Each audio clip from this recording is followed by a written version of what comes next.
आज अदितिया L1 को भी मैं अप्रिशिएट कर रहा हूं, और मैं उतना ही इस पे मुझे फख्र है जितना किसी भारतीय को फख्र हो। अक्सर मैं अपने भारतीय दोस्तों से मजाक करता हूं, मैं कहता हूं यार I am Indian as well. वो कहते हैं किस तरह? मैं उनको कहता हूं कि I am a son of Indian, my father was born in 1929। तो उस टोकन से मैं खुद भी इंडियन हूं, क्योंकि वो इंडियन थे, पाकिस्तान तो बाद में बना है। आपके पास है क्या अमेरिका को तंग करने के लिए? इजराइल फारग बैठा है आपके खिलाफ साजिश करने के लिए। आप मैं तो कहता हूं आज आपका क्रिकेट का मैच बारिश की वजह से कैंसिल हुआ है, शुक्र है अभी तक आपने ये नहीं कहा कि ये राह की साजिश है। बिल्कुल। इंडिया ने एक और बहुत बड़ी कामयाबी हासिल कर ली है। ना रशिया वहां तक पहुंच सका, ना चाइना जहां तक पहुंच सका वहां तक इंडिया ने उड़ान भर ली है। सैल्यूट हमारी तरफ से, मेरी तरफ से ये सैल्यूट, मेरी तरफ से ये सलाम है इंडिया के साइंसदानों को। इंडिया ने अपनी फर्स्ट ऑब्जर्वेशन मिशन जो है वो सूरज की तरफ भेजा है, जिसको कहते हैं ना कि ये हिस्ट्री ऑब्वियसली। अच्छा, मैं आपको मजे की बात बताऊं, जब नरेंद्र मोदी जी साउथ अफ्रीका में थे तो उधर मैंने एक स्टेटमेंट सुनी, उन्होंने कहा जी हम सूरज पे जो है ना वो भेजेंगे, चांद के बाद हमारी नेक्स्ट डेस्टिनेशन सूरज है। मैं क्या, सूरज जैसी कड़ी डेस्टिनेशन हो सकती है? लिटरली मैं I am not a scientific person. हम अपने आप को सोशल साइंसेज के लोग कहते हैं, हमारा दिमाग इतना काम नहीं करता। ये नेचुरल साइंसेज, एस्ट्रोनॉमी, ये जो लोग नेचुरल साइंसेज पढ़ते हैं या ये जो साइंटिफिक सब्जेक्ट्स पढ़ते हैं या स्टेम सब्जेक्ट्स पढ़ते हैं, मैं तो इनको जीनियस कहता हूँ। ये तो बड़े जीनियस लोग होते हैं वाकई, जो सही मानों में जो इम्पोर्टेंट पढ़े लिखे लोग होते हैं। एनी, अब ये इंडिया ने जो फर्स्ट ऑब्जर्वेशन मिशन भेजा सूरज की तरफ, ये एक हिस्ट्री है, इसमें तो कोई शक नहीं है। ये जो एनर्जी की है ना इंडस्ट्री, ये सब India will become the main producer and supplier of it. IT में वो हमसे बहुत आगे निकल गए हैं, वो तो मैं खुद देख के आया हूँ। उन्होंने कहा जी सूरज के ऊपर, बिलीव मी मैं आपको सच्ची बात बता दूं, मुझे भी बड़ी हैरानगी हुई। मैं कि यार सूरज के हवाले से मैं कोई मतलब साइंटिस्ट तो नहीं हूँ, लेकिन मैंने कहा यार ये क्या कह रहे। और मैं समझा, बिलीव मी मैं आपको सच कह रहा हूँ, कि मैं समझा कि यार ये जो सन वाला मिशन है, ये हो सकता है कोई 1 डेढ़ 2 साल के बाद इस पे फिर मतलब होगा 2024 मिड में या एंड में, या फिर 2024 के फिफ्थ के स्टार्ट में। अच्छा, फिर खबरें आई कि नहीं यार वो तो लॉन्च भी हो गया। क्योंकि एशिया में पहला कंट्री इंडिया है और पहली स्पेस एजेंसी इसरो है जिसने ये ऐसा मिशन सन आदित्य L1 के नाम से लॉन्च किया है। मैं सब चंद्रयान पे भी खुश था। मैं चंद्रयान की मैंने वहां पहुंचने को सेलिब्रेट किया है, यहाँ पे दोस्तों के साथ बैठ के हमने इसको सेलिब्रेट किया है। आज अदितिया L1 को भी मैं अप्रिशिएट कर रहा हूं, और मैं उतना ही इस पे मुझे फख्र है जितना किसी भारतीय को फख्र हो। एक और बात बताता हूं, अक्सर मैं अपने भारतीय दोस्तों से मजाक करता हूं, मैं कहता हूं यार I am Indian as well. वो कहते हैं किस तरह? मैं उनको कहता हूं कि I am a son of Indian, my father was born in 1929।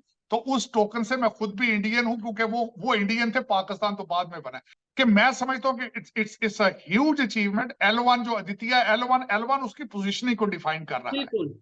और 1500 केजी वेट है उसका जो गया है। इसको सन के कोरोना को पढ़ेंगे, सन के इन्वायरमेंट को पढ़ेंगे, सन की जो सोलर विंड्स है उनके बारे में रिसर्च की जाएगी। चॉइस ऑफ डिस्टेंस उनका 1.5 मिलियन किलोमीटर डिस्टेंस करेगा। 4 महीने लगेंगे। और अगर उन किलोमीटर्स में देखा जाए, अगर गाड़ी चलाएं तो आपको 2 साल लगेंगे। पाकिस्तान की पब्लिक से बात करते हैं कि इंडिया देखें चांद पे पहुंच गया, इंडिया मिशन सन लॉन्च कर चुका है, कि सन के करीब 3 जाके सन को स्टडी करेगा। लोग कहते हैं भाई फायदा क्या है, ये तो मतलब ऐसे फजूल चीज है, इसका क्या फायदा है? सर जरा बताइएगा फायदा क्या है इसका। नहीं, चॉइसा सबसे पहले तो बात मैं ये बताना चाहूंगा कि चंद्रयान की जो कास्ट थी वो 76 मिलियन थी। इसकी कास्ट जो है अदितिया L1 की 46 मिलियन है, इसका बजट था। देखिए, सबसे बड़ा फायदा मैंने आपको शायद बताया था कि फ्यूचर में इतनी चीप ट्रैवलिंग जो है, अगर वो भारतीय कर रहे हैं तो वो सारा दुनिया का बिजनेस भारत में आएगा। दूसरा मैं ये बताना चाहूंगा कि अगर भारत की क्रेडिबिलिटी बढ़ती है तो आपकी क्रेडिबिलिटी भी बढ़ेगी दुनिया के ममालिक में, क्योंकि हम डीएनए हमारा एक है, हम एक ही लोग हैं। तो उसमें हमें उसको ये सोचना चाहिए। हम दुनिया के अंदर अगर देखा जाएगा, हमारी जाबें, हमारी क्रेडिबिलिटी, हमारे स्कूलों में एडमिशन, हमारे IQ लेवल, हमारी चीजें, हमें भी उतनी तकवीयत मिलेगी जितनी भारत को मिलेगी। और दूसरा मैं एक और चीज कहता हूं हमेशा, चॉइस ऑफ जब समुंदर राइज करता है तो वो एक किश्ती ऊपर नहीं जाती, सारी किश्तियां ऊपर जाती। जब टाइड आती है सारी किश्तियां। तो जब भारत में टाइड आएगी, तरक्की आएगी, पड़ोस में भी उसका असर पड़ेगा। हमारे बच्चे भी ये देखेंगे कि भारत कर रहा है तो it is possible in Pakistan. आप किसी भी भारतीय को ये बता सकते हैं कि हमारे अंदर ये हालात हैं? आप जा रहे हैं आदित्य पे, आप जा रहे हैं चंद्रयान पे, आप जा रहे हैं पूरी दुनिया में लीड कर रहे हैं। हमारी अदालतें किस तरीके का इंसाफ दे रही हैं? हमारी अदालतों में सियासत हो रही है। अगर आप बताएं आप क्या, आपके हालात क्या है, कंपैरिजन कर सकते हैं आप? मैं आज एक चॉइस साहब एक और बात करना चाहूंगा, एक और आखिरी बात करना चाहूंगा। चॉइस साहब, आपकी करेंसी श्रीलंका से नीचे जा चुकी है। श्रीलंका जब बैंकरप्ट हुआ था वो 320 रुपए का उनका डॉलर था, आपका 326 का हो चुका है। आपने जिस मुल्क के लिए अपना मुल्क तबाह कर दिया है, अफगानिस्तान, उनकी करेंसी के हालात ये है, 81 अफगानी का आपका उनका डॉलर मिल रहा है। आपका बॉर्डर की दूसरी साइड पे आपका मजाक उड़ाया जा रहा है। कभी आपने देखा है कि आपकी डायरेक्शन क्या है?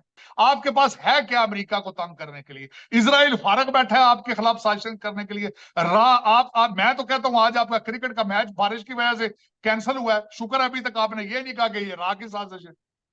बिल्कुल सर यही बात है, मतलब इन चीजों के ऊपर अक्सर बातें होती हैं। इंडिया ने एक और बहुत बड़ी कामयाबी हासिल कर ली है, एक ऐसी कामयाबी जो अभी तक इससे पहले सिर्फ यूरोपियन स्पेस एजेंसी और अमेरिका के हिस्से में आई थी। ना रशिया वहां तक पहुंच सका, ना चाइना जहां तक पहुंच सका वहां तक इंडिया ने उड़ान भर ली है। इंडिया का सोलर मिशन, सन मिशन, आदित्य L1 आज कामयाबी के साथ लॉन्च कर दिया गया।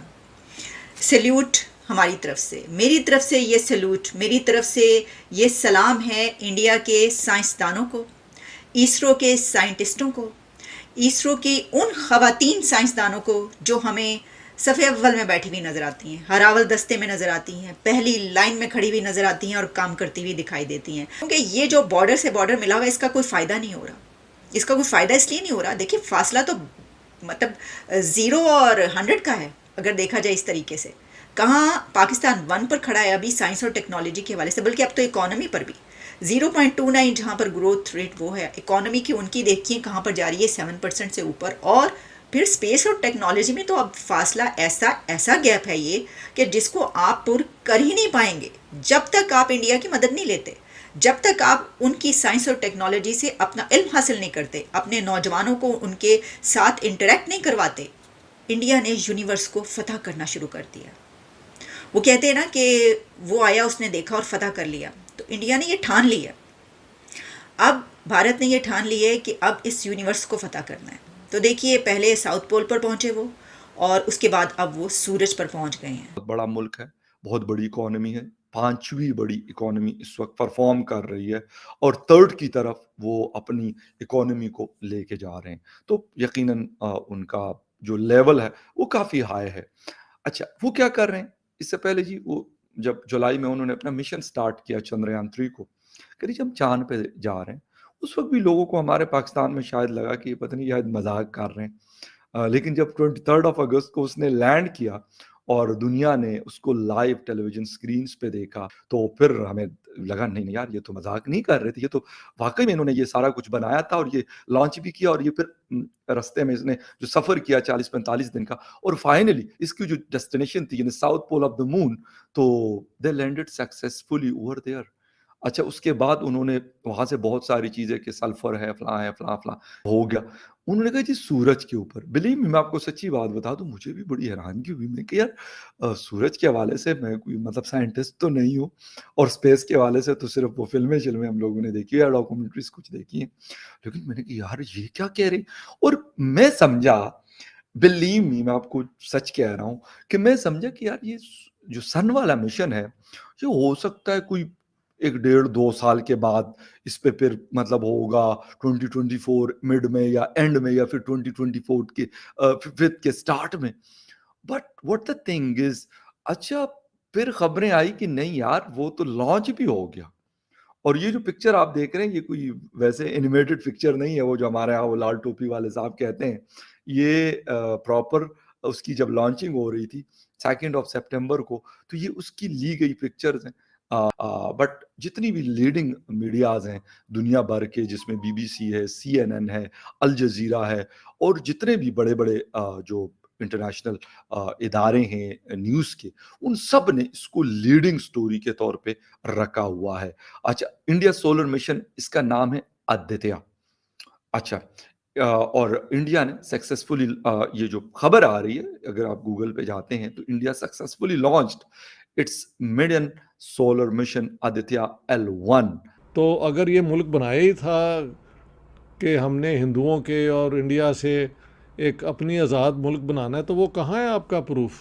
आपने भी तो बहुत कोशिश की वहाँ उनके कश्मीर में टेररिज्म करने की, उनके शहरों में जाके टेररिज्म की। मैंने खुद अपनी आंखों से देखा है and I felt very ashamed. India के अंदर in about a few years the whole solar, ये जो एनर्जी की है ना इंडस्ट्री, ये सब India will become the main producer and supplier of it. IT में वो हमसे बहुत आगे निकल गए हैं, वो तो मैं खुद देख के आया हूँ।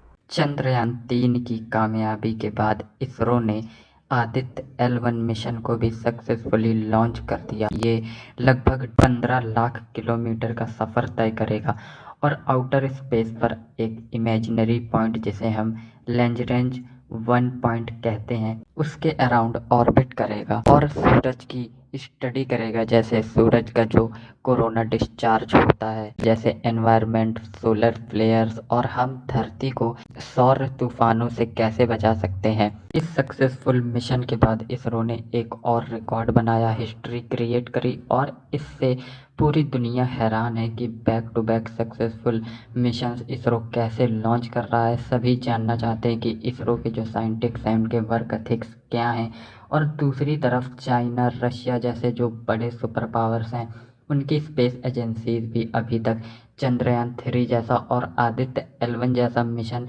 सक्सेसफुली नहीं कैरी आउट कर पाई हैं। तो इस लिहाज से हम स्पेस के मामले में इन दोनों और कई देशों से आगे हैं। बात करें अगर आदित्य L1 की, तो ये मिशन आज से पहले सिर्फ यूरोपियन और अमेरिकन स्पेस एजेंसी नासा ने ही सक्सेसफुली कैरी आउट किया है, और इंडिया तीसरा देश है जो ये काम करेगा। वहीं चंद्रयान-3 की बात करें तो इंडिया पहला देश था जो साउथ पोल पर लैंड किया था मून के। और पूरी दुनिया में ये चर्चा हो रही है कि आने वाले टाइम पे इसरो लीड करेगा कमर्शियल मार्केट, क्योंकि जो इसरो का बजट होता है वो बहुत ही कम होता है और बहुत ही इफ़ेक्टिव होता है। जैसे कि चंद्रयान-3 मात्र $75 मिलियन में कैरी आउट किया गया, जबकि आदित्य L1 महज $45 मिलियन में किया गया। जबकि सेम कैटेगरी के मिशन जब यूरोप या अमेरिका करते हैं तो उसमें कई $100 मिलियन या फिर कुछ बिलियन डॉलर भी लग जाते हैं। तो इस लिहाज से आने वाले समय में कमर्शियल मार्केट, जैसे स्पेस ट्रैवलिंग और जो सैटेलाइट लॉन्च की जाती है ऑर्बिट पर, उसके लिए इसरो को बहुत सारे कॉन्ट्रैक्ट मिलेंगे और इससे भारत को करोड़ों का फ़ायदा होगा। साथ ही साथ स्पेस का जो प्राइवेट सेक्टर है भारत में, वो भी बहुत तेज़ी से ग्रो करेगा, जो इवेंचुअली भारत की इकोनॉमी को और ज़्यादा बूस्ट करेगा।